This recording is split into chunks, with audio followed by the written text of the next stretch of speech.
Hi everyone, thank you. Thanks for having me. I really had wanted this to be just kind of like chill and informal. Now this feels like something bigger, but that's cool too. So I guess we'll probably go like I don't know like a half an hour. I want to make this a discussion. I'm not here to like preach or anything like that. Like just I have some interesting topics that I've been really engaged in the last few years, and one of these is the topic that we're going to speak about tonight. So yeah, we'll make a discussion. I'll break it up into three different sections, and so just for the flow, we'll like after each section, then we'll have like a little discussion time, questions, argument. Tell me I'm totally wrong. Tell me you agree, whatever. Prefer the first. Tell me I'm wrong. Because that always makes you sharper to learn different opinions. So let's tell you a little bit about myself. My name's Adam. I guess I give a little explanation outside, but I grew up in Tucson, and I'm just here for a few days and visiting my family. I'm here for a kind of a sad event, a memorial for a friend that I've known since I was very young. But I thought maybe I wanted to connect more with the community. I spent a really nice Shabbos here at Talia and AP's house, and thank you guys so much, and thank you for making this happen and making the flyer. I'm just new to this, but this seems what an incredible resource they're providing, and this community is amazing. I feel so good to know I can come here for Shabbos and have so much to do and cool people to meet and be part of the discussion. So basically, I was working as a chaplain for the last 8 years, and I also had a private practice in psychotherapy. But I just basically left my job a few months ago, so now I'm basically just working as a psychotherapist and do it in person and online, and I make some videos and stuff like that. Try to talk to people about how to make your life better despite what circumstances come, because I think that really is what it's all about, is enjoying your life and finding meaning like wherever you're at in your life. And Judaism is one of the great places to find meaning. So that's why we're all here. Okay, so the topic tonight is called at their request the Maimonidean controversy, and it basically is the question is, where does rationalism fit into Judaism? Like, where does empiricism? Where does this idea that we need to know, we need to use our mind to figure things out, right? All religion has many things in it which is kind of far beyond rational belief. And there are certain periods of Jewish history where this really came to a head. And I think the most famous one is when the Rambam, Maimonides, published the famous book, The Guide to the Perplexed, known in Hebrew as Mor Nevuchim. And it really sparked a whole controversy, which continues to today. One of the things about the book that's so genius, and you know how powerful Maimonides was, is the fact that we're still talking about these things 1,000 years later. There's tons and tons of books. I would even argue the different denominations of Judaism in a lot of ways are engaged with how much rationalism, how much the modern world has an effect on Judaism. But so I want to kind of explore the controversy a little bit, tell you a little bit about my story, my personal connection to it, and some of the thinking that I've done in the recent years, and try to reconfigure this thought. And of course, we're going to have this also be a discussion. So, okay. So I grew up I had a bar mitzvah here at Temple Emmanuel. Grew up here in Tucson. My family's basically secular, but like a lot of families, when it comes to bar mitzvah time, they want their kids to go to a synagogue. So that was sort of my experience with it. I would say my native spirituality, like probably many of you, was wandering around the deserts of Tucson, beautiful Sonoran Desert. I just took a great Shabbos walk today, and there's just so much to be explored in the desert. I don't think it's a coincidence the Torah was given in the desert. There's something about the desert, the awe, the beauty, the wide open spaces that lends oneself to contemplation. And the desert's also a dangerous place. It's snakes and scorpions and sun and not a lot of food and water to be found. So in university, in Canada, they call college university. But I went to the U of A. I started getting interested in Judaism more. I went to Hillel a little bit, but mainly I took classes at the U of A in the Judaic studies, and I went on the second ever Birthright Israel trip in 2000. So I'm aging myself here. So 46. That was in 2000. And I went in Birthright, and it just blew my mind. It just totally blew my mind, because all the stories that you had heard about Israel, biblical stories, fanciful stories, it was like suddenly everything is real. Like you see the actual stones. You see these places which were just part of history, but now they're actually real places. They're not just, interesting lessons or myths or parables. They're mamish real. They're real places. And that started my whole experience towards becoming observant, and eventually became a rabbi. I wanted to help people. I was influenced by certain people there.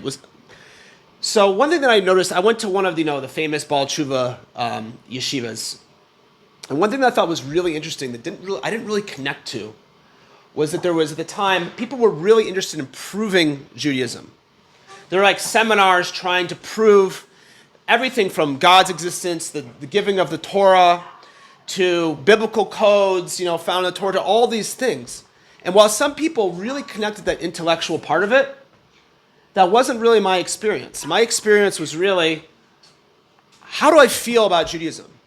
I met a new friend here tonight. We both spent some time in Bat Ayin. And Bat Ayin was this amazing Hasidic, neo-Hasidic yeshiva where people were just living with joy and homemade healthy food and running around in the mountains and singing amazing music. And it was that's what I cared about. I didn't need to hear all the rational empirical proofs. But yet for a lot of people, that's exactly how they think. And everyone has it to some degree. So I wasn't really had that problem with it. To me, Judaism was like going to some sweet family and seeing kids running around and someone handing you a piece of potato kugel and singing at the kotel. That's what I cared about. That's what I was looking for. But yet there's always these nagging questions that any modern person, basically, since the Enlightenment, and as we're going to see even 1,000 years ago and before that, have been asking, does science really agree with the Torah? Is the Torah 15 billion years old, or is it less than 6,000 years old? The world, I mean. What about creation versus evolution? Now, I'm not going to touch on all these topics tonight, but I want to talk about the basic idea of what if religion, what if Torah doesn't really work rationally, philosophically? What do? Do you just give it all up and take off your kippah and then just say, okay, I'm just going to... It's a good try. Right? Better with it on. So, what's that all about? So that's really kind of what we're going to talk about tonight, and I hope I'm bringing my personal stories in because I don't want this to be a dry discussion. I want people to talk about their experiences and stuff too. So let's just get right into it. I'm going to break this into 3 sections. The first section I'm already telling you, which is my story. The second is going to be the actual exploration of Rambam and the historical controversy. And the third one's going to be sort of like what I call my tshuva on the tshuva, my revisiting my earlier thoughts and perceptions in the last few years. As I've been getting a master's in theology at the University of Toronto, and that has, hearing some new opinions about things has sort of shaken me up. But also, you'll find out, has also made me realize some of the beliefs that we've been believing for thousands of years are really, really the core of who we are as people. So that will be the exciting end, but I'll wait till the end to get there. Okay. So one thing I hate is, I don't know if you guys remember this, these debates they have is this Bill Nye, the science guy, versus, a fundamentalist guy, and the hardcore scientific atheist versus the fundamentalist, religious guy, whatever religion it is. Usually it's a fundamentalist Christian, but we have it in all religions. And when I see these debates, I go, how can somebody be so sure on either side of the debate? How can you be so sure that God isn't real, that the world, there's no creation aspect to the world? And also on the other side too, how can you be so sure the world was literally created in 7 days? And I think that Judaism, from my studies, and anyone who looks even a little bit into the Talmud, you see that science and rationalism is such a part of Judaism, but the mysticism and the stories and the legends are also part of it. And it's all just one holistic unit. So let's get into the controversy itself. My point I'm saying is that I don't want anybody to think that you have to take a side in this debate, right? Okay, so who has the exact dates of the Rambam? Who knows the exact dates of the Rambam? I should have Googled this before I started today. He was born in the early 13th century and died in the late 13th century. Okay. I actually wrote a paper on this exact subject, you guys, for my theology class. And I took a class with Professor Ken Green. He's a big expert in Maimonides, particularly Leo Strauss. So I took a class in the Mor Nevuchim, and so I got a chance to write a paper. So I didn't really have to do that much research because I already did it about 8 months ago. 1138 to 1204. Okay. Okay. I was way off. I know, I was like, 13th century maybe he died. He was a Rishon, okay? He was a Rishon. Okay. So what is the Maimonidean controversy? Anyone? Let's make this participatory here. Who wants to tell me exactly what they think the Maimonidean controversy was?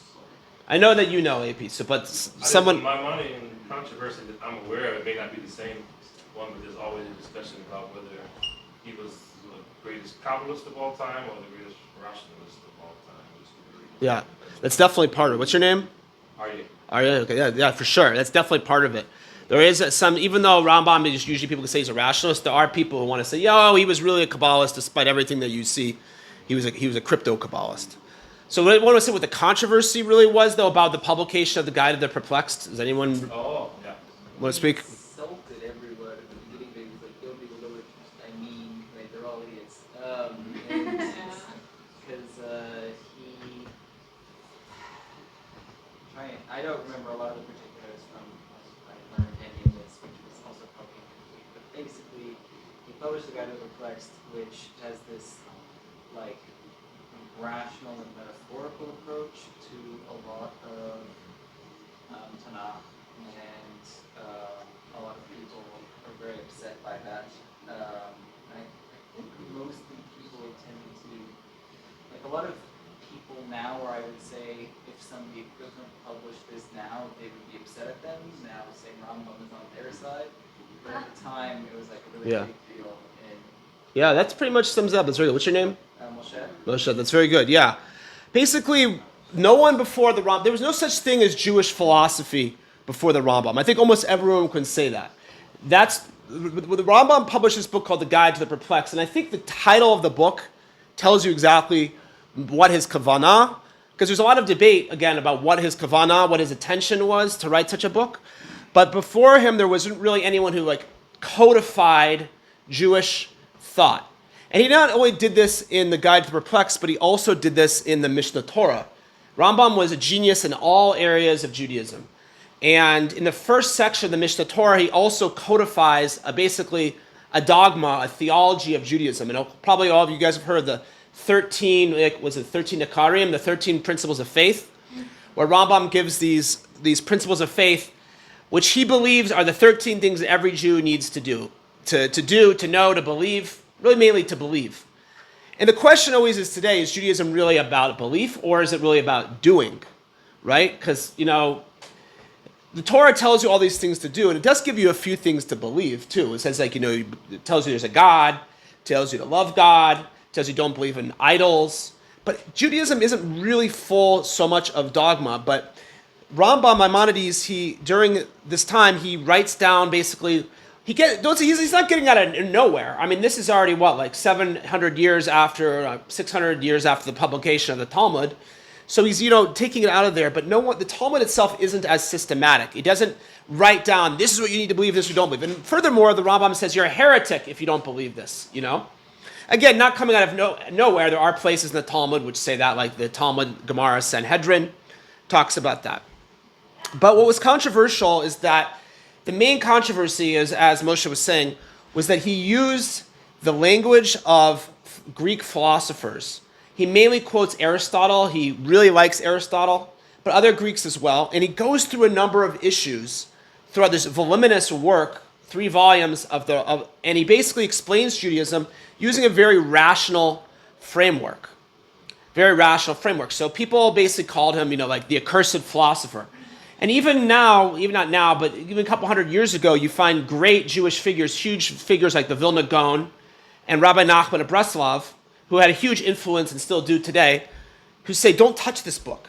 Stay away from it. You can't learn this book at all. Many years afterwards.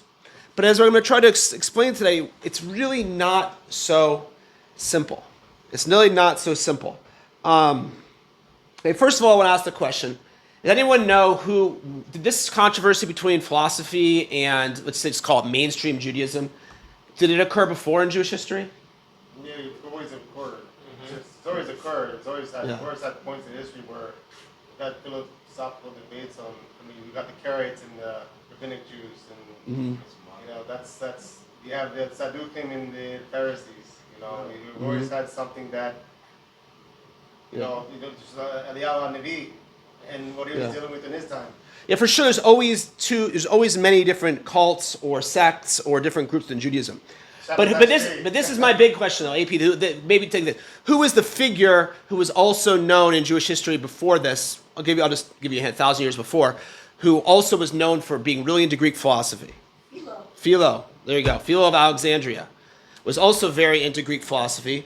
And this is what you actually call Hellenistic Judaism. I mean, everyone knows the Hanukkah story, but there was actually, as we see today, the Greek culture was a really interesting culture, and it added so much to the world. And there were always Jews who wanted to be part of that, let's just say, the Western culture. The Hanukkah story really is not just about the battle, and it's not just about the miracle, but it's also about the struggle between the Hellenistic culture and, let's just say, the indigenous Jewish culture. You wanted to say something? Yeah, I would say one of the things that I always had learned about the Rambam, what I was taught, is that there was an issue with a lot of Jews at the time being influenced by Greek culture and by philosophy, which was one of his motivations to try to pull some of those Jews by using philosophy back to Judaism. Exactly, and that's perfect. That's exactly why the book is generally people think it's called The Guide to the Perplexed, is because, as a matter of fact, when he had the controversy arose, there were people who, like Ramban, said Ramban also disagreed with the Rambam, the Maimonides, but he said, this book's not for you. All you guys who are against him, this isn't for you. This is for the perplexed. This is for the fact is, we have to understand things that in that time period, the most elite, the highest level Jewish culture in the world was the Sephardic culture, was the culture of Spain, the golden age of Spain, until the Spanish Inquisition of 1492. And everyone knows all modernity changed after 1492, not just for us, but for everybody. And for the reason we're here in the New World is because of 1492. But up until that time, the Spanish culture was the elite culture of Judaism. And the culture in Europe was a great culture too. There were a lot of great learning in Europe, but it was more, there's a reason they call it the Dark Ages. The Middle Ages in Europe was really very fundamental Christian values, and didn't have the openness to learning like the Muslim culture and the Spanish culture had until the Inquisition time. So when Rambam was writing, the people that he was writing to were interested in this type of culture. They were interested in Greek philosophy. They were learning it anyway. So he said, it's sort of like writing a book for a bunch of Jewish college students. You're not going to write to them about, give them, some deep Hasidic book until you can give them a book which is like, hey, let's talk about Judaism, let's talk about modernity, let's talk about what it just means to be a Jew in the modern world today. That's what the Rambam was doing for an elite crowd, but an elite crowd that was highly influenced by Greek philosophy. A lot of people who were against him, I like to say, it was really a sociological issue. It was really people, they were very uncomfortable with what the Rambam did. They didn't agree with his ideas, but they also felt very uncomfortable with the sociological idea of bringing in, let's say, a foreign element like Greek philosophy into Judaism. By the way, this is also what I believe, also some of the roots of what happened in Zionism as well. I'm a big supporter of Israel. I think some of the anti-Zionist movements that started was also because of the fact in the Enlightenment period, which was, 1800s, 1900s, a lot of the people that were forming a nationalistic movements were very, very secular people. And so I think a lot of the ultra-Orthodox opposition to Zionism was mainly coming from a sociological place. It wasn't coming from a place of Judaism so much as we don't want anything to do with these guys. That's a topic for another time. Okay. Okay. So this is interesting. I just want to throw a few things out there. My teacher, Professor Ken Green at the U of T, he wrote quite a few books about Leo Strauss. And basically Leo Strauss was a 20th century, I believe he was observant Jew who wrote a lot about the Rambam. And he said some very interesting things. For one, as he said, it's a misnomer to consider the Mor Nevuchim a philosophical book. He said, why? He says, because no other books of philosophy, study Plato, Aristotle, and stuff, deal so much with the idea of God. And another thing is this is a very important thing, is that the philosophy by definition means you're supposed to come into a question without any presupposed answers, right? So I believe in Judaism. So if I'm going to teach you guys something, it's already at the end of the day, you know what the result's going to be is that I believe in Judaism. Rambam did the same thing. So is that really philosophy? If he already believes in Torah at the beginning of the book, and at the end of the book, he also believes in Torah? Isn't a true work of philosophy something where no question should be avoided, where you can really tear apart anything? So Leo Strauss and others say you can't really say that the Rambam was a philosopher. You know, and all the works of the medieval period and later that deal with Jewish philosophy, they also are the same. They're not asking questions on Judaism. What they're doing is they're using empirical knowledge, using rational proofs and stuff to prove something that they already believe. And that's different from a true philosophical debate. So I think that's sort of an interesting thing. We say, you know, Rambam was a rationalist. We say that he started a whole movement of philosophy in Judaism. But maybe he was just thinking about things in a different way. And he was really thinking and answering the same questions that everybody else was thinking. And this is exactly what the Ramah, Rabbi Moshe Israelis, said in the 15th century. He said, the Kabbalah, we haven't talked about the Kabbalah yet, but the Kabbalah and the Rambam, they're all saying the same thing. They're just saying it in a different language. I can say I love you, or I can say Neo Hevotach. I can say it's the same thing, it's just different language. Philosophy and Kabbalah and mainstream Judaism are all saying the same thing, but they're explaining it for a different crowd. Okay, so any questions or discussion at this point before I move into the last section? Yeah. I don't want to believe this way. Maybe it's worth bringing up more at the end. But Western philosophers spend a lot of time proving things they already believe, and going through like really convoluted pathways to get there. I don't know if that necessarily means that it's not the case that Rambam is using different languages and saying the same thing, but it's doing something like when Descartes has like 6 little chapters of there's like 6 meditations, and then he spends the first 2 like deconstructing everything and thinking else. Then he spends the rest of the 4 like reconstructing like, and this is why God is real, but this is why we're real, and so forth. And they're not very well argued, but it was clearly really important to him to make those points. I don't. So they saying that Rambam isn't a philosopher on that basis. He's maybe not like an idealized philosopher, but most of the real philosophers have an axe to grind when they make their arguments. Yeah, you're saying almost everyone has a motivation. There's very few people go in with just the idea of like, I am a blank slate and I will just believe anything by the end of this conversation if you can convince me of it. Yeah. The veil of ignorance is like, people say they use it, but it's not real. Good point. I think, what's your name, brother, with the guitar? You said you wanted to say something? What's your name? Manny. Manny, what's up? You wanted to say something? Also, like, think about no other philosopher talking about God as much. I mean, like, yeah, the Greek philosophers maybe didn't, but like Rambam followed after Avicenna, the Islamic philosopher who was also largely influenced by Greek philosophy, and Avicenna certainly talked a lot about God. I just don't know if that and also the thing that I was talking about is enough to disqualify Rambam from being considered like a true philosopher. Mm-hmm. Okay. Yeah, thank you. That's a good point. What's your name again? Casey. Casey, what's up?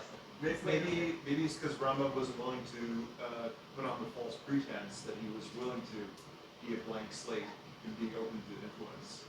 So maybe that's why he felt, this other philosopher felt that he wasn't a true philosopher. Because everyone's got like this gentleman was saying, everyone's got a little axe to grind. Everyone's got, like Bob Dylan said, you got to believe in somebody. Yeah. If you're going to believe in the Lord, you believe in the devil. So,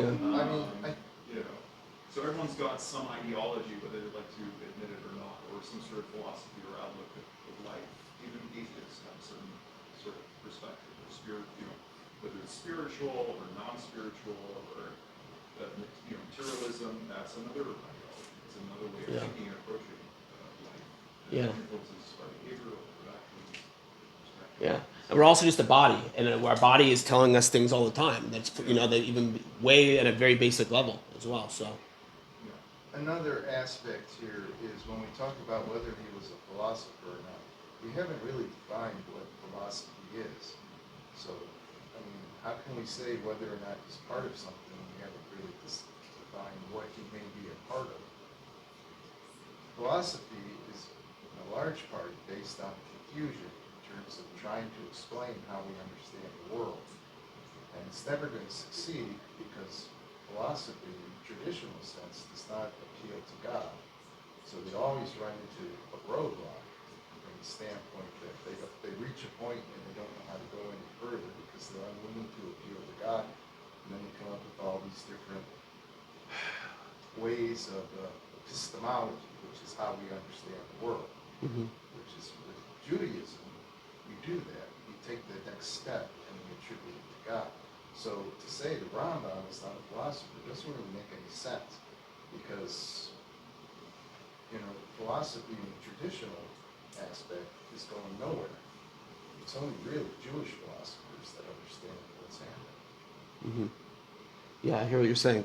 So I don't want to speak completely for Leo Strauss. This is just the way I understood Leo Strauss. I don't know if he said completely that Rambam wasn't a philosopher, so much as he didn't use the traditional ways that a lot of philosophers have. Similar as in, like, the Talmud is full of logical stuff, but there's parts of the Talmud they take for granted. For instance, the fact that the Torah itself, the Talmud already takes for fact. It's sort of like, U.S. law. There's the Constitution, and everything kind of devolves out of the Constitution. There's amendments and stuff like that, but it all kind of devolves out of this basic document. So in Torah, the basic document, in Judaism is the Torah, and everything sort of comes out of that. Which also you could say in general that's why Judaism is a religion or a way of being, is because there are some level of dogma, even if we want to say that the Rambam was the first dogmatist. But you had some very good points. One of the things, when I just got what you were saying from Leo Strauss argument, it almost sounds to me like he's saying that some people are actually philosophers in that sense, but they're actual philosophers or something he's saying, but the Rambam is not necessarily a philosopher in the traditional sense. He's more a Jewish man using philosophy for a particular goal rather than being a philosopher. Right. And that's the way a lot of people like the Ramban defended him. The people who were very, very against him, like Rabbeinu Yonah and others who were very against him, the Ramban also says, I disagree with the Rambam, but I want you to know when he is talking this way, he's only doing as of what you're saying. He's only speaking about this because he's writing for a certain crowd. That's who he's appealing to. There's a certain crowd which they're not. You can't tell them to avoid philosophy. So if you're going to learn philosophy, that's why it's kind of the title itself, Guide to the Perplexed, really says a lot. It really does. The title of your book says that. To end this section up, though, I want to bring up one really interesting point, though, and this kind of gets into Kabbalah. I don't think we're really going to have time for me to get into the Kabbalah and stuff because I don't want to keep you guys, too long. But I just want to say one point on that is a very interesting thing is that when the Rambam, numerous times in his book, he says, this whole book is Maisa Merkava and Maisa Breshit. Does anyone here know what Maisa Merkava and Maisa Breshit are? If you know, I think anyone really knows, but the forbidden part, the forbidden parts of the Torah. They're Maisa Breshit and Maisa Merkava are the traditional ways that we used to call Kabbalah. They are the secrets and mysteries of the Torah. And the Rambam says that his whole book is Maisa Merkava and Maisa Breshit. And this is another reason why he was controversial, is because the Kabbalists and the people who had the traditional worldview said, you tell me that Greek philosophy and metaphysics is the secrets of the Torah? But what's interesting is that the Rambam himself doesn't say this is a book of philosophy. He says this book is Maisa Merkava and Maisa Breshit. And even in Mishnah Torah, which is a much more accepted version of Rambam, he also says, when he tries to prove God, he says there, this is Maisa Breshis, and this is Maisa Merkava. The Rambam, the highest level, and this is a whole other subject for another time, the highest level of knowledge is to understand that there's a God, to intellectualize there's a God, to contemplate there's God. That's the highest level that a human being can actually get to. And that is what the sages are referring to, according to the Rambam, what the Kabbalah actually is. So it's very interesting to understand the whole philosophy versus Kabbalah debate when understanding the Rambam uses the language of Kabbalah to describe his work. He says, this is Maisa Merkava, this is Maisa Breshis. He says this in the Hakdama, the introduction, numerous times. So Rambam did believe that there was, not necessarily that he was doing Kabbalah, but that he was involved in the highest, most important intellectual aspects of Judaism. Okay, so we got really intellectual. You guys had some great questions, discussion. You guys seem like some of you guys could teach this class better than I could. Okay, so I just want to get into the idea of postmodernism a little bit, and a little bit my personal journey. And then wrap up with that, and then maybe we can have a few more questions after that. So I entered I have rabbinical ordination from Yeshiva University. I don't work at a synagogue or anything. It's just something I did in the past, but I thought it would be very interesting for academic purposes, intellectual purposes, to get a master's degree. So I went to the University of Toronto, and I'm actually at Emmanuel College. Actually, technically, it's a Christian college in the UT. They helped me make a special program where I could take a lot of the Department of Religion, Jewish education classes, Jewish courses at the same time. So I learned all about a lot of the, I'm a traditional guy, but I learned a lot about, postmodernism and a lot of the things that are happening in the academic world today. And it did have a big influence on me and a big effect on me. And one thing that really struck me was how Judaism can be viewed through postmodernist lenses. And then there's an afterword to that too, is that basically, I'm not going to get here to tell you the whole definition of postmodernism. I couldn't even do it with philosophy. I'm certainly not going to do it with postmodernism, which I know less about. But postmodernism basically is saying is that there's no one view of the world. And again, this gets into a lot of idea of colonialism, et cetera, like that. Thank you. Is that the Western idea, starting back from the Greeks and the Romans, and then, of course, through the Renaissance and the Enlightenment and in the Western world in general, is a system of thought and of knowledge that overtook so many other types of systems and knowledges in the world. Again, I'm not here to tell you the whole decolonialism type of stuff, but it's some of the classes that I took. And basically, maybe, according to this theory, we could say that Judaism has its own system of knowledge that is not the same as the system of the West. And therefore, maybe the whole premise, the argument between philosophy and Judaism or philosophy and mysticism is a false dichotomy, because we're looking at Judaism through the lenses of Western philosophical thought. And the rest of the world doesn't always think like that. And certainly religion doesn't think like that. I'll give you a perfect example. When I was in yeshiva, I remember one of the guys that was in yeshiva was saying, yeah, we heard a story about, Moshe jumped up with an axe and hit this giant named Og in the back of his legs, and he was 300 feet tall, and these guys were flying around, and he's just kind of laughing at all these stories, these midrashim, right? So for a Western person, someone who grows up in Tucson, has a regular education, you hear these stories, these midrashim, and they all sound really far-fetched, right? And even the stories in the Torah can sound pretty out there and stuff as well, right? But what's really interesting is that when you read the Torah and when you read the Talmud never says, hey, here's a crazy story about a seven-headed dragon, and by the way, this is just a parable. It's true, people like our friend Rambam, Maimonides, and other people say that some of the stories are parables, but the Talmud itself never has that self-awareness. It never says, this is just a parable. These crazy stories are just a parable, where it says that Abraham threw dust in the air and it became arrows and it knocked out all these kings' armies. The midrashim are very, very deep. And the Talmud is thinking in a different way. I don't think it's the proper way to look at Judaism, to try to analyze every midrash, every story, and say, is this real, is this not real? And you can even go into the question of science. Is the world 15 billion years old? Or is the world 6,000 years old? Yes. Right? Why do they have to argue? Why do we have to figure it out and try to come into all sorts of relativity and stuff? Why can't we just say that Judaism is its own knowledge system? It's its own world. It's its own world. And why are we looking at the world through outside lenses and saying, I have to judge Judaism by the fact that this doesn't make sense according to evolution. This doesn't make sense according to date of the universe. This doesn't make sense according to modern science. Maybe it's two different worlds, two different ways of looking at the world. And once I learned this, all these questions, which I told you at the beginning never bothered me that deeply, but they bothered me even less. Because we're trying to prove Judaism through a non-Jewish lens. Why can't we just look at Judaism and enjoy Judaism for what it is? And yeah, there's some crazy stories and stuff, but this is our indigenous knowledge. Torah is the Jewish people's indigenous knowledge, right? And we should enjoy it and experience it for what it is. And when we do that and not try to look at it through such critical lenses, I think we can kind of enjoy the wisdom of thousands of years of wise men and women who have added so much to our tradition.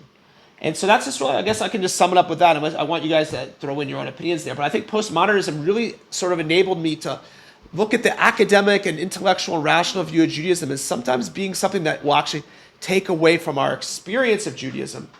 And rather, Judaism is something to be lived and experienced, like I said, in the mountaintops with the guitars and eating potato kugel and going to the kotel and singing with your friends and just going and visiting a sick person and all that. It doesn't have to be intellectuated. Of course, Judaism is going to always have an intellectual element to it because God created people with intellects and the ability to take things apart. But the mysticism, the experience, the wonder, the awe, the connection, Judaism without that is just a shell. So I think you really need to use both your chachma and your binah, both sides of your mind, your heart, to be able to engage Judaism on all levels and to experience it for what Judaism is saying as its own indigenous knowledge system. That's beautiful. Thank you. Thank you. Wow. Yay. No, you don't have to. It's okay. No. Okay. So I just wanted to touch base. Yes, this is Honey the dog, in case anyone is unaware. But we really want to thank Rabbi Adam Law for coming, being in town, and for extending this trip into being able to give back to the Tucson Jewish community and communities beyond. We have some people on Zoom that are from California and from other parts of Arizona, and people back from your community in Toronto. So everyone, thank you for taking part of that.